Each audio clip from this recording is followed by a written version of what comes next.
sache que les autres créatures qui l'ont précédé, les 5 premiers jours, juste par la parole. Mais toi, l'humain, il a pris le temps de ses propres mains, il a régénéré ta personne. Donc tu es important vis-à-vis de lui. Donc tu dois le glorifier. Papa qui soloquait Dieu le Père, c'était le potier, le structurant de la masse terrestre humaine. Papa dialoguant le Christ Jésus. Le Christ Jésus a porté le sang et de l'eau. Et Papa Kuntima Diengenda a mis le souffle de vie, l'esprit. Donc les 3 en 1 qui sont localisés dans la dengue, le potier Papa qui sont localisés. Voilà, regardez. Propre main. Les propres mains. Le Christ Jésus Papa Dialungana, il apporte le sang de l'eau. Et Papa Kuntima Diengenda, il vient apporter l'esprit. À la place du 3 février 1989. La place du 22 mars, Papa Diengenda est né là-bas. Il est à ce endroit-là. Hein, mes amis? Prenons conscience. L'humain, Muntu, Nani Wani Nangaye. Voilà le Christ Jésus qui réceptionne cette inspiration qu'ils avaient donnée à leur enfant à Manza Kimbangu, ex-Brazzaville, au plateau de 15 ans. Voilà, mes amis, mon sujet. Et là, si vous le permettez, je vais faire ce qu'on appelle aujourd'hui.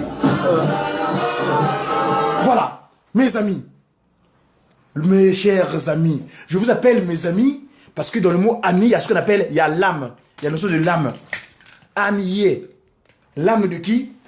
Le sang, le rouge. C'est pas du rouge ça en fait, ça c'est un peu orangé, mais je le mets exprès par rapport au sujet du jour. Le Christ Jésus, Papa Dialungana Kangani, celui-là même qui a fait la remise et reprise avec le Saint-Esprit, Tata Simon Kimbangu Kiangani. D'ailleurs, ce Simon Kimbangu là, il prend le Kianganisme parce qu'il a la suite logique du Christ, Dialungana. Mais son nom, c'est Tata Simon Kimbangu parce que c'est lui le grand-père. Celui qui est arrivé en premier en 1887. Il a pris une forme physique différente, dont le 22 mars, pour faire rentrer tout le monde par son accident mortel de Lukululuanka Ndombe. Il s'est transfiguré en 58, le 29 juillet. Papa Kuntima Diengenda, celui-là même qui a structuré l'organisation spirituelle, notre loge à nous, parce que moi c'est un politique. Je te dis que je suis un politique. Mais la politique de Tata Kisologele Lukelo comme modèle, pas la politique animalière, donc animalifiquement, pas la politique bestiale, mais la politique de Nkamba. 3P, 2SP. Pouvoir spirituel, l'église, donc l'essence spirituelle, où nous allons recevoir les capacités d'action spirituelle, scientifique, le Pakundungu et le Pelekete, donc le Mandombe. C'est ça notre science. On va montrer à l'univers le 3/4 Papa Simon Kimbangu avait caché pour nous. Et évidemment, l'action de gouvernance managériale, politique, de gouverner la cité. Mes chers amis, je vous disais que mon intervention de ce Mediaki part de quoi? J'ai mon support de travail, c'est celui-là, le Kimbanguisme. Je vais tout de suite à la page 15, le livre 2, qu'on appelle le livre du commencement. C'est la page 15. Il explique quoi? Ici, le thématique, c'est les 6 premiers jours de la création.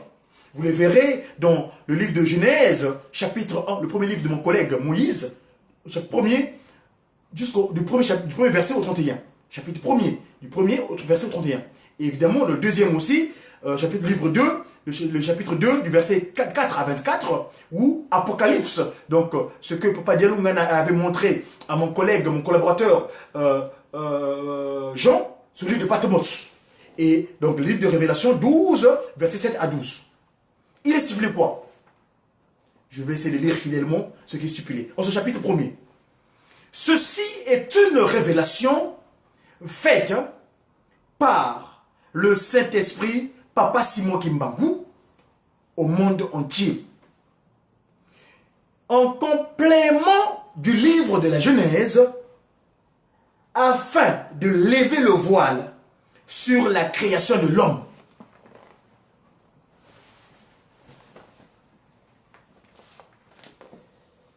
Les révélations suivantes avaient été faites dans les années 70 du XXe siècle du deuxième millénaire par la deuxième disposition de Tata Kimbangu, à savoir Tata Joseph Kuntima Diangienda, le chef spirituel et représentant légal du kimbanguisme. Au commencement, Dieu créa les cieux et la terre. Puis, il créa la lumière, qu'il sépara des ténèbres. Ce fut le premier jour. Le deuxième jour, Dieu, Tata Kimbangu, enfin, là excusez-moi, je vais contextualiser.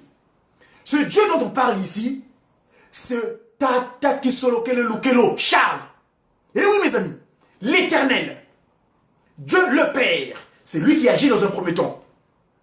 Papa Kisolokele Lukelo parle. Donc ce dernier Papa Kisolokele Lukelo Charles, au deuxième jour, créa une étendue appelée ciel qui lui permit de séparer les eaux d'en haut et celles d'en bas. Le troisième jour, Tata Kisolokele Lukelo Charles fit apparaître la terre sèche en assemblant les eaux en océan et en mer. Verset 6.